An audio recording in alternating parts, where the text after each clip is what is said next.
everyone. I am Ireneo Bioronos. My topic is all about the principle of equality and current issues and the law. Okay, let's start.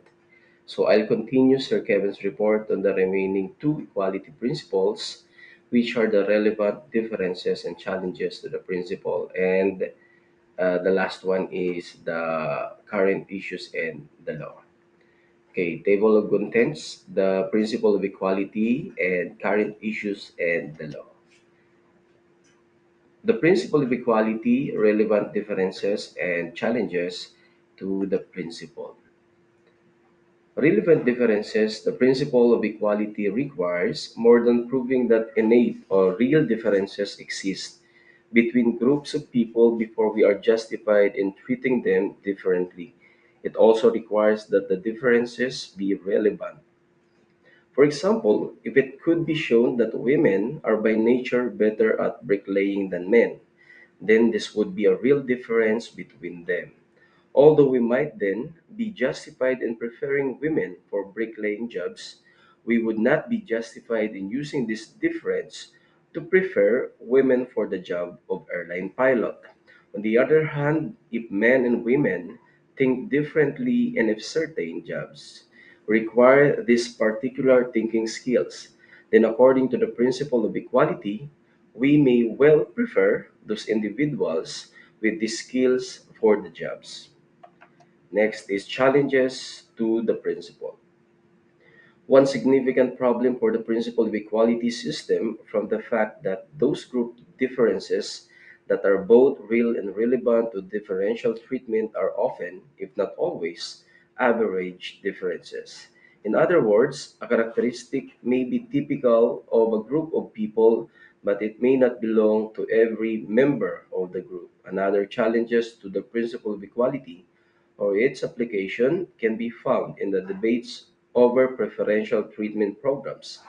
Past discrimination may be a relevant difference between groups of people, which might justify differential treatment in order to remedy differences that have resulted from the past injustice. Okay, so current issues and the law.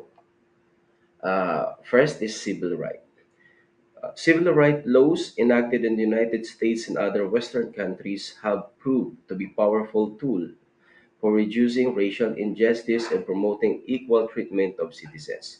When we speak of civil rights, we are referring primarily to rights that are granted by the government.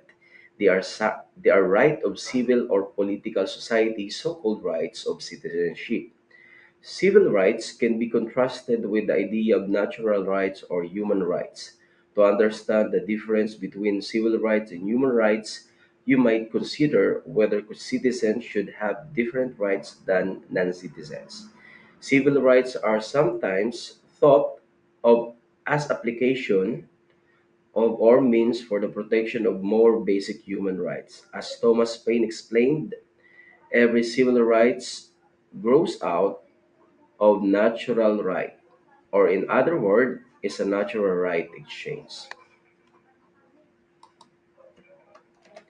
Next is abolition of slavery.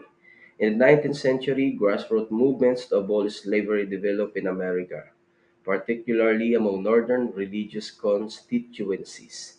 As abolitionist movement gained political traction, a stark regional conflict arose between North and South, a struggle that culminated in civil war. In 1868, after the Civil War ended slavery in the United States, the 14th Amendment to the Constitution was ratified.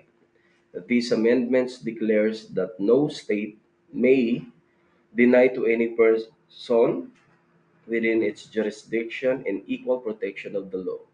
The 14th Amendment guaranteed full citizenship right to adult males who were born or naturalized in the United States. It was not until 1920 that women secured voting rights with the ratification of the 19th Amendment. Jim Crow system. Although the 14th Amendment established formal equality for males, the United States remained racially segregated after its passage due to a combination of laws known as Jim Crow. The Jim Crow system is the American South included laws that restricted voting rights and other that kept blacks segregated from whites. Next is segregated system based on the idea of separate but equal. A challenge to Jim Crow was mounted by Homer Plessy, a black man who sat in a white-only railroad car. After he was arrested, he sued in a case that made it to the U.S. Supreme Court. The court ruled in Plessy versus Ferguson that it was acceptable to the states to create a segregated system based on the idea of separate but equal. This legal system of segregation and discrimination continued largely unchallenged until the U.S. Supreme Court ruling Brown versus Board of Education overturned the idea that separate but equal schooling was justifiable. In 1955, Rosa Parks challenged the segregated bus system in Montgomery, Alabama by sitting in a bus seat reserved for whites. This prompted a bus boycott in Montgomery led by young Baptist minister named Martin Luther King Jr.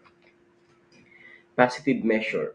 In 1960, ushered in a host of significant civil rights legislation.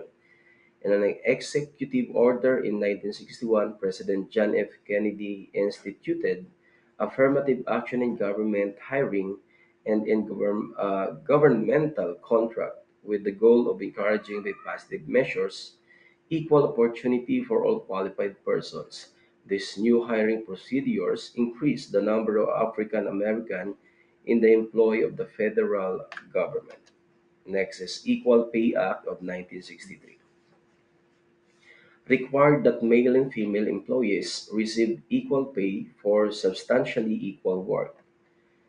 Voting Right Act. In 1965, the Voting Right Act prohibited states from creating restriction on on voting that would abridge the right of any citizen to vote based on race or color.